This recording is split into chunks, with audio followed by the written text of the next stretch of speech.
esclarecendo.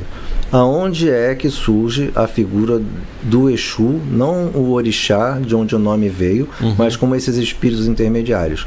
Quando você faz esse levantamento histórico, o que aparece ali é o Candomblé da Bahia.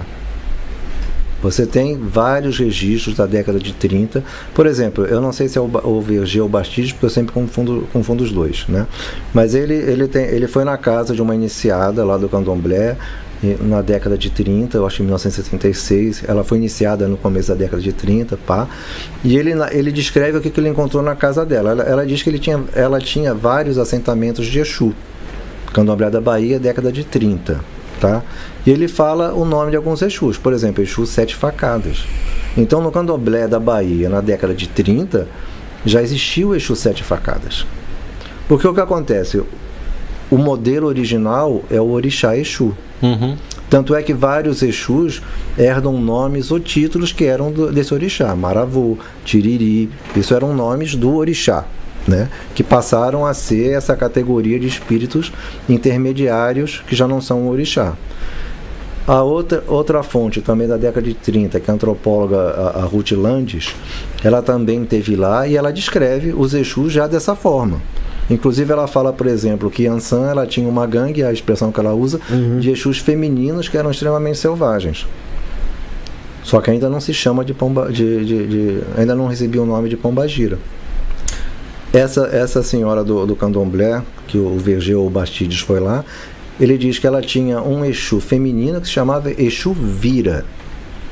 O nome do Exu feminino dela chamava Exu Vira, né? Aí, pois é. Aí você tem que voltar atrás e ver qual é tem uma história do nome da Pombagira no Brasil. Qual é a citação mais antiga?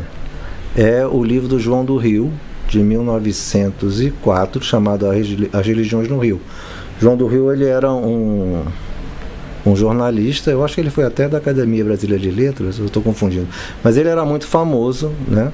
E ele fez uma série de reportagens que viraram um livro.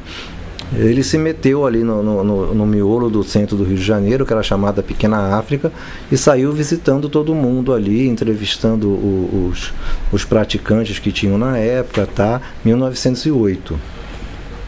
E tem um trecho do livro dele que ele está citando nomes de santos ou deuses dos Cambindas. Cambinda é uma província de Angola, ou seja, são Bantu angolanos.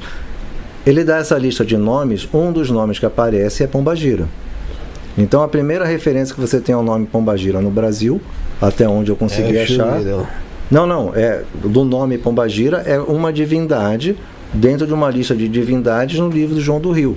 Ainda não é a Pombagira de Umbanda e Quimbanda, né?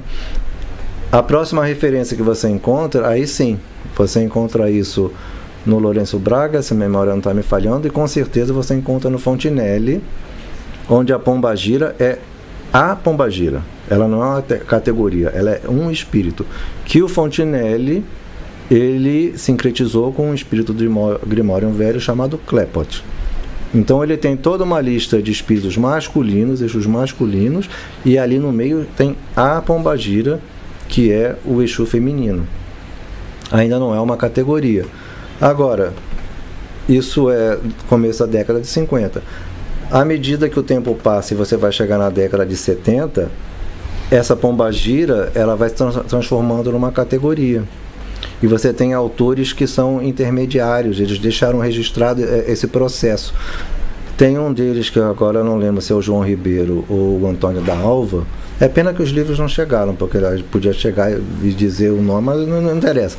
Um desses autores, o que eles fazem? Esses autores todos que vêm depois de Fontinelli é uma coisa bem curiosa, né?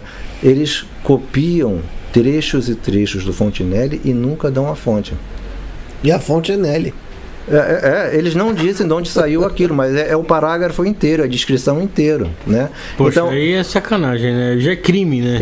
Mas isso deve ter uma razão histórica para a época que eu não sei qual é. Ou o Fontenelle ele era mal visto, eles não queriam dar um nome, ou eles estavam simplesmente puxando o material E dele.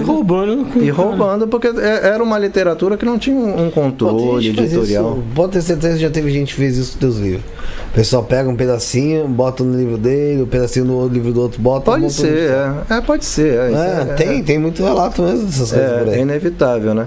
Mas esse autor que eu tô mencionando, ele é um autor que registra essa transição. Por quê? Ele puxa essa parte toda do Fontenelle, fala da Clepote, não sei o que, ele fala Pombagira, mas aí ele faz a seguinte ressalva: existe uma categoria de espíritos de mulheres mortas que se apresentam como Pombagira, que são chamadas povo de Pombagira, entendeu?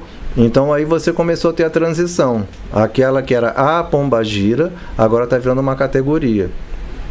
E aí você tem as duas coisas. Então você tem uma entidade que ele puxa do Fontenelle, né, que não seria humana, a Pombagira, e você teria os espíritos de mulheres mortas que são apresentadas ou identificadas como sendo Pombagiras.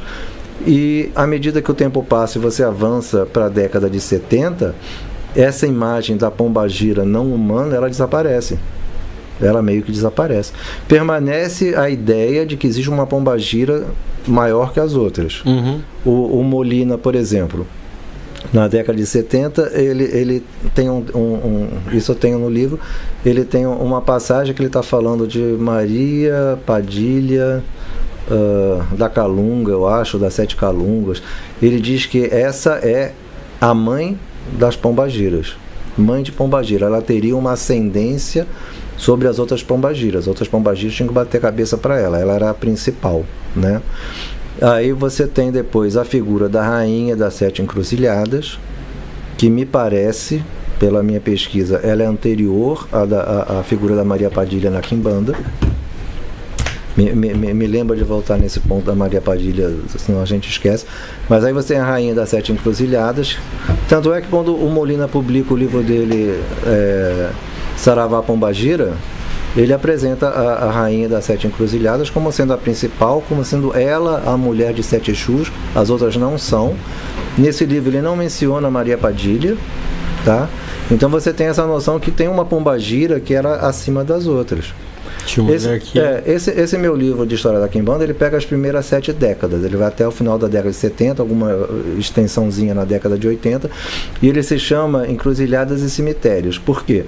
Porque até a década de 70, com certeza, ninguém falava, não tem nenhum registro dos 7 reinos de Quimbanda. Era encruzilhada e cemitério.